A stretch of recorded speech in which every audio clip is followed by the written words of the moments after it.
Hello, welcome back to my YouTube channel. ಎಲ್ಲರೂ ಹೇಗಿದ್ದೀರಾ? ಎಲ್ಲರೂ ಚೆನ್ನಾಗಿದ್ದೀರಾ ಅಂತ ಅಂದ್ಕೊತೀನಿ. ಇವತ್ತಿನ ವಿಡಿಯೋ ಬಂದು ನಾನು ಕ್ಯಾರೆಟ್ ಪಲ್ಯನ ತೋರಿಸೋಣ ಅಂತ ಬಂದಿದ್ದೀನಿ. ನನ್ನದೇ ಆದ ರೀತಿಯಲ್ಲಿ ನಾನು ಮಾಡ್ತಾ ಇರೋದ್ರಿಂದ ನನ್ನ ಸ್ಟೈಲಲ್ಲಿ ಯಾವ ರೀತಿ ಮಾಡ್ತೀನಿ ಅಂತ ಹೇಳ್ಬಿಟ್ಟು ನಿಮಗೆ ಶೇರ್ ಮಾಡೋಣ ಅಂತ ಅಂದ್ಕೊಂಡಿದ್ದೀನಿ. ಕ್ಯಾರೆಟನ್ನು ಚಿಕ್ಕದಾಗಿ ಹಚ್ಚಿಟ್ಕೊಂಡಿದ್ದೀನಿ. ನೀವು ತುರಿದು ಕೂಡ ಇಟ್ಕೋಬೋದು.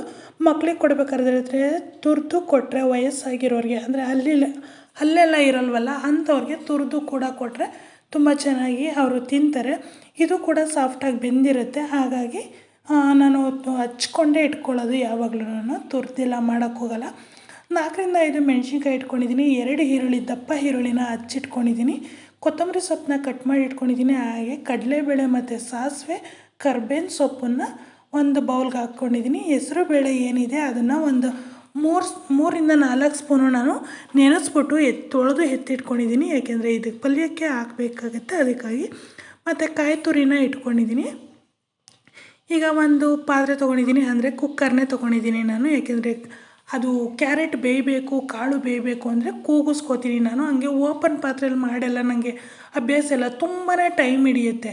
ಯಾಕೆ ಪಟ್ಟಂತ ಆಗೋದನ್ನ ಪಟ್ಟಂತನೇ ಮಾಡೋಣ ಅಂತೇಳ್ಬಿಟ್ಟು ನಾನು ಅಂದ್ಕೊಳ್ಳೋದು. ಓಪನ್ ಪಾತ್ರೆಯಲ್ಲೆಲ್ಲ ಮಾಡೋಕ್ಕೋಗಲ್ಲ. ಕೆಲವೊಂದನ್ನು ಯಾವ್ದು ಮಾಡಬೇಕು ಅದನ್ನಷ್ಟೇ ನಾನು ಮಾಡೋದು. ಹಾಗಾಗಿ ಒಂದು ಪಾತ್ರೆಗೆ ಎಣ್ಣೆ ಹಾಕ್ಕೊಂಡು ಅದಕ್ಕೆ ಸಾಸಿವೆ, ಕಡಲೆಬೇಳೆ ಹಾಕಿ ಮತ್ತು ಕರ್ಬೇವಿನ ಸೊಪ್ಪನ್ನ ಹಾಕ್ಬಿಟ್ಟು ಫ್ರೈ ಮಾಡ್ತೀನಿ. ಅದು ನೀಟಾಗಿ ಸಾಸಿವೆ ಚಿಟಪಟ ಅನ್ನಬೇಕು, ಹಾಗೆ ಕಡಲೆಬೇಳೆ ಗೋಲ್ಡನ್ ಫ್ರೈ ಆಗಬೇಕು. ಕರ್ಬೇವಿನ ಸೊಪ್ಪು ಒಣಗಿರೋದಾಗಿರೋದ್ರಿಂದ ಅದೇನು ಫ್ರೈ ಆಗುತ್ತೆ. ಹಸಿದು ಹಾಕಿದ್ರೆ ತುಂಬ ಚೆನ್ನಾಗಿರುತ್ತೆ, ಸ್ಮೆಲ್ಲು ಕೂಡ ನನಗೆ ಅದಿಷ್ಟ ಆಗುತ್ತೆ ಹಸಿದು. ಆದರೆ ಇಲ್ಲೆಲ್ಲ ಸಿಗೋಲ್ಲ ನಮಗೆ, ಒಣಗಿಸಿಟ್ಕೊಂಡಿರ್ತೀನಿ. ಅದಕ್ಕೀಗ ನಾನು ಹಸಿಮೆಣ್ಸಿನ್ಕಾಯಿನ ಸೇರಿಸ್ಕೊಂಡು ಸ್ವಲ್ಪ ಬಾಡಿಸ್ಕೊಂಡ್ಮೇಲೆ ಈರುಳ್ಳಿ ಹಾಕ್ಕೊಂಡು, ಈರುಳ್ಳಿ ನೀಟಾಗಿ ಫ್ರೈ ಅಂದರೆ ಸ್ವಲ್ಪ ಬೇಯೋ ಥರ ಫ್ರೈ ಆಗಬೇಕು. ಆ ರೀತಿ ನಾನು ಮಾಡ್ಕೋತೀನಿ. ತೀರಾ ಗೋಲ್ಡನ್ ಕಲರ್ ಫ್ರೈ ಆಗೋ ಥರ ಏನು ಮಾಡೋ ಅವಶ್ಯಕತೆ ಇಲ್ಲ. ಏಕೆಂದರೆ ಒಂಥರ ಕಹಿ ಥರ ಬಂದುಬಿಡುತ್ತೆ ಗೋಲ್ಡನ್ ಫ್ರೈ ಎಲ್ಲ ಮಾಡಿದಾಗ. ಹಾಗಾಗಿ ಆ ಥರ ಏನು ಮಾಡೋದು ಬೇಡ. ಇದು ಪಲ್ಯದಲ್ಲೇ ಹಾಫ್ ಬಾಯ್ಲ್ ಆದಾಗ ಜೀರ್ಣಶಕ್ತಿನೂ ಚೆನ್ನಾಗಾಗುತ್ತೆ ಈರುಳ್ಳಿ. ಇದೊಂದನ್ನು ತಿಳ್ಕೊಳ್ಳಿ. ಜೀರ್ಣಶಕ್ತಿ ಆಗದೆ ನಿಮಗೆ ಗ್ಯಾಸ್ ಟ್ರಬಲ್ ಆಗಿತ್ತು ಅಂದರೆ ಈರುಳ್ಳಿನ ಸುಟ್ಟು ಇಲ್ಲ ಹಾಫ್ ಬಾಯ್ಲ್ ಮಾಡಿ ಹುರಿದ್ಬಿಟ್ಟು ಹಂಗೆ ಡೈರೆಕ್ಟ್ ಈರುಳ್ಳಿನ ತಿನ್ನೋದ್ರಿಂದ ಗ್ಯಾಸ್ ಪ್ರಾಬ್ಲಮ್ ಹೊರಟೋಗುತ್ತೆ. ಮತ್ತು ಇನ್ನೊಂದೇನಪ್ಪ ಅಂದರೆ ಜೀರ್ಣಶಕ್ತಿ ಚೆನ್ನಾಗಾಗುತ್ತೆ ಈರುಳ್ಳಿನ ಹಾಫ್ ಬಾಯ್ಲ್ ಮಾಡಿ ತಿನ್ನೋದ್ರಿಂದ. ಇದೊಂದನ್ನು ನಾನು ಟಿಪ್ಸಾಗಿ ಹೇಳ್ತಾಯಿದ್ದೀನಿ ಈ ವಿಡಿಯೋದಲ್ಲಿ.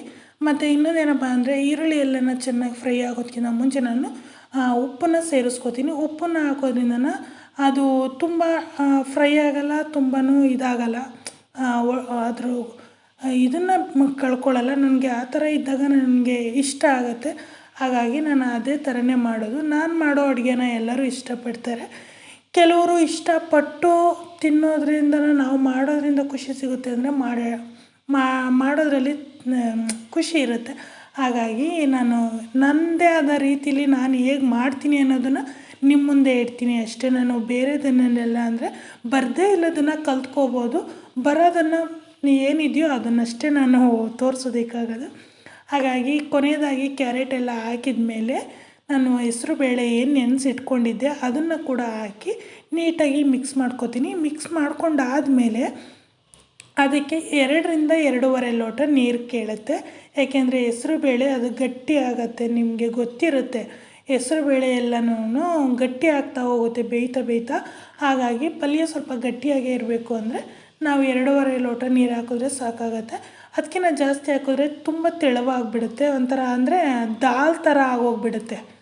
ಇದು ಕ್ಯಾರೆಟ್ ಪಲ್ಯ ಕಮ್ ದಾಲೆ ಅನಿಸುತ್ತೆ, ಆದರೆ ತಿನ್ನಬೇಕಾದ್ರೆ ತುಂಬ ಚೆನ್ನಾಗಿ ಅನಿಸುತ್ತೆ. ಹಂಗೂ ನೀವು ಬರೀ ಕ್ಯಾರೆಟೇ ತಿನ್ನಬೇಕು ಅಂದರೆ ಇದನ್ನು ಹೆಸರುಬೇಳೆನ ಸ್ಕಿಪ್ ಮಾಡಿದ್ರೆ ಆಯಿತು.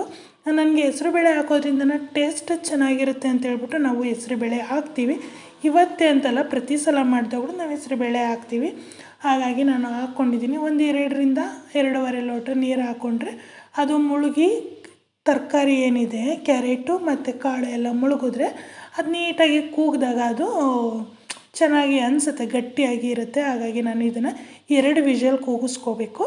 ಏಕೆಂದರೆ ಕಾಳು ಹೆಸರುಬೇಳೆ ಎಲ್ಲ ಬೇಯಬೇಕಲ್ಲ, ಅದಕ್ಕೋಸ್ಕರ 2 ವಿಷಲ್ನ ಕೂಗಿಸ್ಕೊಂಡು ಹಾಗೆ ಪಕ್ಕಕ್ಕೆ ಎತ್ತಿಟ್ಕೊತೀನಿ. ಅಷ್ಟರಲ್ಲಿ ನಾನು ಕಾಯಿನ ತುರ್ಕೊಂಬಿಟ್ಟು ಎತ್ತಿಟ್ಕೊಳ್ಳೋಣ ಅಂತೇಳ್ಬಿಟ್ಟು ಕಾಯಿನ ತುರಿದು ಕರ್ಬೇವಕ್ಕಲ್ಲ ಕೊತ್ತಂಬರಿ ಸೊಪ್ಪನ್ನ ಹಚ್ಚಿ ಇಟ್ಕೊಂಡಿದ್ದೀನಿ. ಅದೆಲ್ಲ ಕೂಗಿದ್ದಾದಮೇಲೆ ತೆಗೆದಾಗ ನೋಡಿ 2.5 ಲೋಟ ನೀರಿಗೆ ಎಷ್ಟು ನೀಟಾಗಿ ಕರೆಕ್ಟಾಗಿ ಬೆಂದಿದೆ. ಅದು ಪಲ್ಯ ಥರನೇ ಆಗಿದೆ. ಹಾಗಾಗಿ ಇದು ಕ್ಯಾರೆಟ್ ದಾಲ್ ಅಂತಲಾದರೂ ಅನ್ಬೋದು. ಹೆಸರುಬೇಳೆ ಮತ್ತು ಕ್ಯಾರೆಟ್ ದಾಲ್ ತುಂಬಾ ಚೆನ್ನಾಗಿರುತ್ತೆ. ನಾವು ಕ್ಯಾರೆಟ್ ಪಲ್ಯ ಅಂತಲೇ ಇದು ಮಾಡೋದು.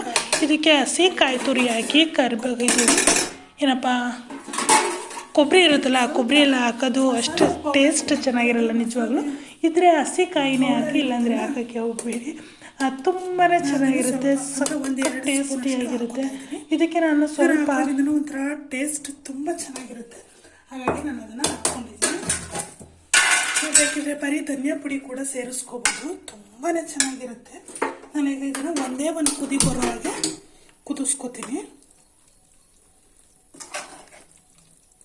ಚಪಾತಿ, ದೋಸೆ, ಪೂರಿ, ರೊಟ್ಟಿ ಎಲ್ಲ ಥರದ ತುಂಬಾ ಚೆನ್ನಾಗಿರುತ್ತೆ ಇದು. ಯಾಕೆಂದರೆ ಆರೋಗ್ಯಕ್ಕೂ ಕೂಡ ಒಳ್ಳೆಯದು. ನಾವು ಆ್ಯಕ್ಚುಲಿ ಇದನ್ನು ಕುದಿಸಿರೋದ್ರಿಂದ ನೋಡಿ ಆಟೋಮೆಟಿಕ್ ಬೇಗ ಬಂದುಬಿಡುತ್ತೆ. ನಿಮಗೆ ಬೇಕಿತ್ತು ಅಂದರೆ ನೀರನ್ನು ಕೂಡ ಸೇರಿಸ್ಕೋಬೋದು. ಯಾಕೆಂದರೆ ಹೆಸರುಬೇಳೆ ಹಾಕಿರೋದ್ರಿಂದ ಪದೇ ಗಟ್ಟಿ ಆಗ್ತಾ ಇರುತ್ತೆ. ಅದು ಅಂದರೆ ಟೈಮ್ ನೋಡ್ತಾ ಇರ್ಬೋದು ಎಷ್ಟು ಚೆನ್ನಾಗಾಗಿದೆ ಪಲ್ಯ ಅಂತ ಹೇಳ್ಬಿಟ್ಟು. ಈ ಥರ ನೀವು ಮಾಡಿಕೊಂಡು ಮನೆಯಲ್ಲಿ ಟ್ರೈ ಮಾಡಿ ನೋಡಿ, ತುಂಬ ಚೆನ್ನಾಗಿ ಬರುತ್ತೆ. ಯಾರಾದರೂ ಹೊಸ್ದಾಗಿ ನನ್ನ ಚಾನಲ್ನ ನೋಡ್ತಿದ್ರೆ ಪ್ಲೀಸ್ ಸಬ್ಸ್ಕ್ರೈಬ್ ಮಾಡ್ಕೊಂಡು ನೋಡಿ ಗಾಯ್ಸ್. ಹಾಗೆ ವಿಡಿಯೋ ಇಷ್ಟ ಆಯಿತು ಅಂದರೆ ಲೈಕ್ ಮಾಡಿ, ಶೇರ್ ಮಾಡಿ, ಕಮೆಂಟ್ ಮಾಡಿ.